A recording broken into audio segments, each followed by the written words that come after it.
baixas médicas para encubrir unha folga ilegal. Digo así de claro. E asinadas, dígolle por que médicos? Dígolle de onde son os médicos que asinaron. Pois vostede traballa ali. Vostede traballa ali. Estas foron as explicacións que deu a concelleira Carme da Silva no último pleno municipal en relación ao denominado caso dos semáforos. A resposta a estas declaracións non se fixo esperar. O Partido Popular pediu esta mañá a dimisión da edil nacionalista ao entender que esta non estivo á altura das circunstancias e que acusou aos axentes de policía dun delito organizado sen probas. Una concejala que se ha enfrentado y ha mentido a la policía local, pero sobre todo una concejala que acusa a la policía local de un delito de fraude organizado sin pruebas.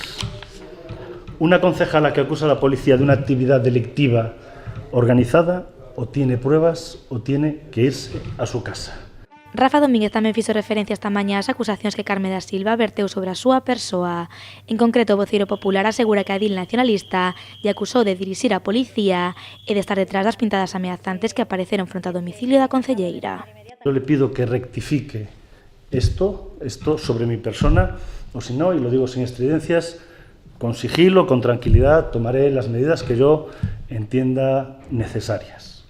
O voceiro popular non quiso adiantar esta mañá cales serán os seguintes pasos que levar a cabo o seu partido se Carme da Silva non rectifica. O que si se preguntou Rafa Domínguez é que opinan desta situación tanto o alcalde como o Partido Socialista.